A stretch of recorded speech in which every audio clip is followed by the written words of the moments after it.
Time again for Doc Jacques, your Addiction Lifeguard podcast. I am Dr. Jacques de Bruckert, a psychologist, licensed professional counselor, and addiction specialist. If you are suffering from addiction, misery, trauma, whatever it is, I'm here to help. If you're in search of help to try to get your life back together, join me here at Doc Jacques, your Addiction Lifeguard, the Addiction Recovery Podcast.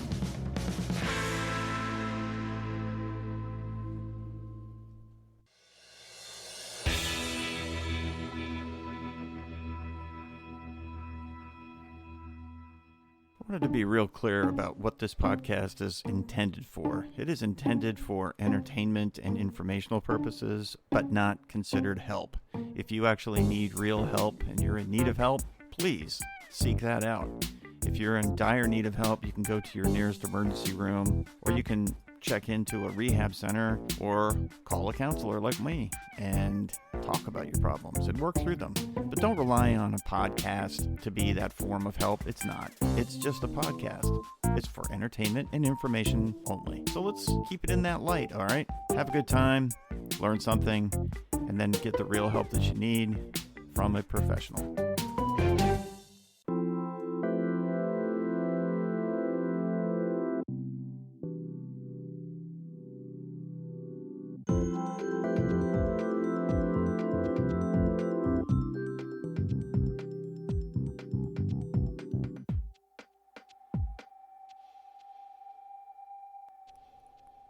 As addicts, people usually use because they feel uncomfortable.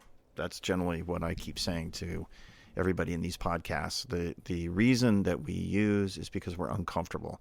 Uncomfortable can come in many forms. It could come in the form of sadness or anger or anxiety, depression, mania, something that just makes you feel anxious. It's discomfort, right? And when we feel uncomfortable, we want to get rid of that feeling. Addicts have a horrible situation where they can't get rid of that feeling because they either don't have an outlet for it or they've learned not to say anything or do anything about it. But sometimes it's because they have a background of trauma. And it's difficult in the early stages anyway. It's difficult, early stages of addiction. It's difficult for people to deal with their feelings. They can't manage them. They can't regulate them. They become dysregulated because they feel the experience stronger than someone who has not suffered trauma. In my practice, 100% of the people that come into my office, if they have addiction, they have trauma, and it's usually in childhood. Sometimes, occasionally, but not often, it's in adulthood. Something else has happened where somebody was killed or really, really contentious divorce at the hands of a narcissist or something. But it's trauma, and they don't recognize it as trauma. And that's because they experienced it as their life. And so they didn't really understand it. It was just kind of how things were. So anyway, the reaction that they have is because they're having a reaction not only to the current situation, but also to the past situation. And what do you do when that is happening, when you become dysregulated? Well, you use because you're uncomfortable, so then you start using, and that becomes uncomfortable, and it becomes this spiraling effect. When you are in that state of dysregulation, trying to figure out how to regulate, how to re-regulate your body and your mind. It's both. And the research shows that the mind getting amped up makes your body react, right? It's a fight or flight or fawn, fight, flight, freeze, or fawn situation. And so you either want to run away, you fight it, or you just surrender. And it's difficult because that's the body's reaction. So you have all this stuff, and we could talk about it, but it's not the point of this podcast, of the somatic responses to stress and feeling uncomfortable. But the body and the mind work together, and the regulation and or the dysregulation becomes combined. So what do you do when you're feeling that level of dysregulation, when you're not sure what it is or how that works? So when I'm working with clients who are trying to work on recovery, not necessarily the ones that are in the middle of usage, you got to get them to abstain long enough to be able to be reachable. But the person who's working on recovery, and let's say that you're, a month a month and a half into abstaining and working on recovery, and you get to the point where you're running into situations. Maybe you're out of rehab, you're living in a sober living house, or maybe you've gone through some extensive counseling and you've been working on recovery, and you're at the point where you're starting to live your life, a normal life. You're trying to function normally in some ways. Maybe you're going to school, maybe you're working part-time at a sober job, maybe you're just trying to reintegrate into society, and you don't have any major mental health diagnoses. So in the clinical terms, we would call that a dual diagnosis, where somebody has addiction and schizophrenia, or addiction and delusional thinking, or their schizoaffective disorder, or extreme psychopathy or something. You don't have one of those, but you just have kind of your average, like I've got major depressive disorder, mild or moderate, or I have anxiety, or both, something like that. And you become dysregulated because you're anxious or upset about something that happens at work or with a friend or where you're living. It is easy to kind of tip that scale into excessive reaction to behaviors because you don't know how to self-regulate. Perhaps you didn't learn that as a child. Your parents were alcoholics or drug addicts, or they were abusive, and there was no nurturing or comforting going on. So you don't know how to self-regulate. You weren't taught that. So now you're having to learn it as an adult who's working on recovery. So the early stages of recovery are about learning how to self-regulate. And in some instances, you have to reparent or self-parent because you didn't have good parenting. But it's the ability to self-regulate through self-soothing. And that's the missing piece, is the self-soothing piece. I've had people come into my office and complain about headaches, backaches, stomach issues, irritable bowel syndrome, things of that nature, the physical manifestations of things that they can't explain, because they'll go to a doctor or 2 or 3 or 4 doctors, and the doctors can't find anything. They do blood work, they check all kinds of things, and nothing's happening. Like, there's no reason for this happening. They get a colonoscopy, they get an endoscopy, they can't find anything, they don't have anything. There's nothing really there. Headaches, maybe they do a CT scan or something, an MRI. They're complaining about severe migraines. There's no real thing going on there. It's just the body is reacting somatically, that's the term that we use, somatic response, a body response, to the feelings of dysregulation and discomfort. And they are legitimate. The pain is real. Right? It's just that the cause is not physically there. It's emotional. It's a mental thing. Irritable bowel syndrome is a good example of that. Research is showing that most irritable bowel syndrome conditions can be treated by treating mental health issues. So you put the person on antidepressants or antipsychotic medications to try to help regulate their mood, because that is the issue. Kelsey Grammer, the actor, his wife had IBC really bad, and irritable bowel, or IBS, sorry, real bad. And I remember listening to an interview, and he was talking about how his wife had finally been able to receive treatment that was working, and it was based on the psychotropic drugs that were treating her for depression. And it manifested in that way, and that the vagus nerve and the issues of the neurons in the intestinal tract. There's actual neurons, brain cells in the intestinal tract. We've been able to identify that. So you can have somatic responses to a level of emotional upset. And I've always found it fascinating that people who are addicts really can't focus on connection of that somatic response to what's the experience that they're having that is upsetting them. They will feel powerless. They will feel like there's nothing they can do about a situation, and yet they have extreme issues with bowel movements, vomiting, ulcers, IBS creeps in. Migraine headaches, things like that. They never make that connection. They never make the connection that feeling uncomfortable, emotionally uncomfortable, is the driver for a thing that comes up in the body. And so teaching somebody how to self-soothe is a challenge. And it's even more of a challenge if you happen to be involved with somebody as a significant other who is also dysregulated or has a personality disorder. They're narcissistic, they're histrionic, they're paranoid, their narcissism, it becomes grandiose. Or it's covert or something where it's, there's like gaslighting, a lot of things going on there in the relationship. And so they have these somatic responses to this stressor that they have. And to me, as a clinician, I'm trying to help them bridge that idea, to get to the idea that, your situation is that you're feeling uncomfortable. And so being uncomfortable, we can treat that. You've been self-treating it with chemicals. That's not working. So we are going to work on learning different skills. And so the idea of I'm uncomfortable, what do I do? And so the analogy that I use is kind of like a pressure cooker. And if you've ever seen, like my mom used to use a pressure cooker. It's a pot that has a lid that clamps down really tight.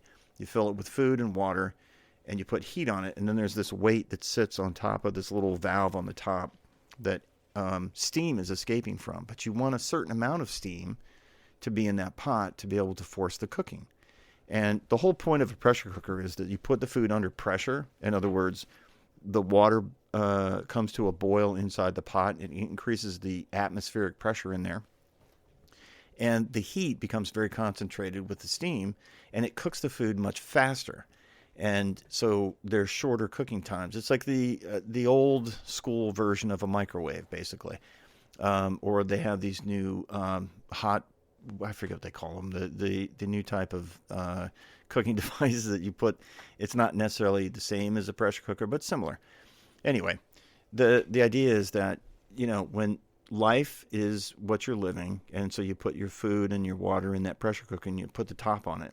If you put the weight on the top, a little bit of the steam escapes, and after 15 minutes or 20 minutes, your food is magically cooked to perfection if you leave that little weight on there.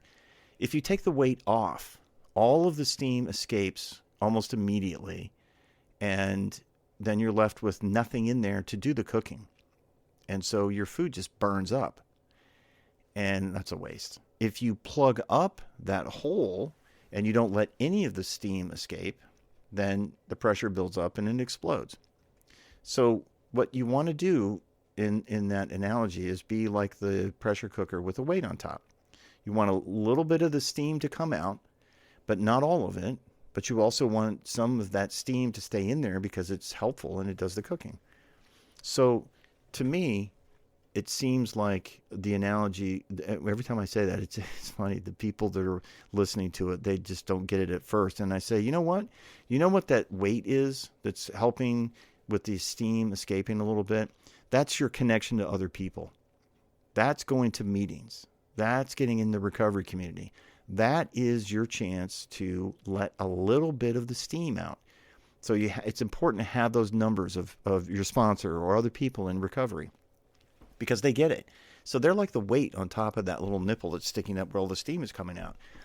You get a chance to say something, right? That is what, when you're raising children the right way, you give them a voice to express their feelings about what's upsetting them, but you don't just take away all the responsibility for everything that they are responsible for. That's lifting the weight off, because then all the steam escapes and now you burned up your food. You do that with a child. Like you just overly indulge that feeling, and you focus too much on it. It becomes useless. It's now you're creating a huge mess. If you don't let that child speak, you don't let that child express their feelings or tell you like what's wrong. Tell me what's wrong, and let them do it. You're plugging them up. You shut them down. You're plugging up that hole. And you're eventually going to get a kid who starts acting out. They start exploding. They will hit people. They will scream. They'll bite. They'll kick. If they're, 2 or 3 years old. If they get a little bit older, they become very, very challenging and difficult. They become very angry, and they start lashing out physically. And a 15-year-old hitting another kid is different than a 3-year-old. Trust me. and they become very explosive and difficult to deal with. So we want to find that happy medium. Well, that's what they didn't get. Many of my clients who come in have addiction issues, they do not know how to express things. They either bottle them up and never let them out, or they just let all of it out, and they don't even listen or look for that connection because they're driving everybody away, because they're just spewing all this stuff out constantly. Now, if they have some kind of a personality issue, what we used to call the cluster B personality disorders, the histrionic and the narcissistic and the paranoids, that's a different issue, because they're probably going to have that as one of their issues, is controlling people around them and controlling the narrative. I'm not going to talk about those issues in the context of this conversation. What I am going to say is that if you do encounter somebody like that, it can make you feel dysregulated. So if your significant other is a narcissist, all the gaslighting, all the manipulation, all the controlling, all the nonsense that goes on will be very detrimental. But you, as the addict, if you do not have the skill set to be able to kind of offload, if you will, the things that you're feeling, you're going to be uncomfortable, and it's intolerable because there's no escape for it. There's no way to deal with it, because you learned as a kid that nurturing is not possible. So you don't know how to self-soothe. You don't know how to self-regulate, because you were not taught how to do it by your parent, who was distracted, abusive, addicted, or whatever. It's not your fault. It's not your fault that you're like that. But you have to relearn those skills. So it feels uncomfortable to talk about things. It feels uncomfortable to share things. The experience of going into an AA or an NA or any other type of meeting where you have to stand, or sometimes they sit, but sometimes they stand, and speak what you're feeling is extremely uncomfortable. But it's all so very necessary. So being able to speak those words, I am angry because my wife did such and such, or I'm upset because my dad or my mom used to treat me this way as a kid, and somebody is now treating me that way, and it really is upsetting me. It's so uncomfortable to do that, but it's so necessary, because when you speak the words of things that bother you, those words become less powerful. In your head, they're very loud and they're very powerful. And that's where resentment and contempt are built. That's really the platform for them. I remember there was a time when I had a client that came in who had been married to somebody for, I don't know, probably 18, 19, 20 years, something like that. And they were never able to be heard. Like the spouse would not hear them. And it was because there was this constant bullying kind of behavior that would happen. And so the bullying got to the point where my client just shut down and felt powerless. And they had been treated that way as a child as well. And so they were just kind of falling in line with what they knew a relationship looked like, because that's what they were raised with. So I worked with this client for about 3 or 4 months to identify that, and then spent more time trying to figure out how they could become more self-empowered and to put some boundaries around that behavior. They were successful with it, but it took a long time. It took probably about, I don't know, I think it was close to a year for them to be able to feel like they could say something and understand that was their way to self-soothe, to stand up for themselves. You know, as adults, we perhaps sometimes just take it for granted that, hey, I'm an adult, I can stand up for myself. But in reality, you may have learned that that's not okay, so you don't. And so your version of standing up for yourself might look very different if you come from that background than somebody who was taught how to self-soothe and how, to be able to accept right and wrong from another person and say, hey, look, I don't like that behavior. Please don't speak to me that way. I don't like it when you do that. And to be heard. It might just be like, if you come from a background of extreme abuse like that, it might look more like you walked away while they were berating you or trying to bully you. That's your version of standing up for yourself. And to a person who knows how to do that and understands about self-soothing, walking away might seem like defeat. And so it can look different for different people. But whatever it is, the importance of self-soothing and being empowered to speak up for yourself and speak your feelings, that's why it's so important to go to meetings. I just can't emphasize that enough. Going into the rooms and being able to stand and say, with no crosstalk, no response from anybody, in a room of people who have probably suffered the same things that you're suffering from, I am so upset about this. And you're saying it out loud. You're saying it, and other people are bearing witness to these problems. I'm standing here in front of the microphone. I'm waving my hands right now. So I'm trying to emphasize this. I am upset because this happened, and it made me feel like this and like this and like this. And it really made me want to drink because I was so uncomfortable with this, and I didn't know what else to do. And then there's silence. And you're looking around the room and you realize you just said this to a group of people. And it's almost like there's an echo in the room where you can hear your own words kind of echoing around, and it's in your head that it's echoing, but you're like, wow. And then you sat down. Now, the secret power of being in the rooms is after that, people will come up to you after the meeting and will say, yeah, man, you know what? I heard what you said about, your wife or your husband or your boss or whatever. That kind of crap used to happen to me all the time. And that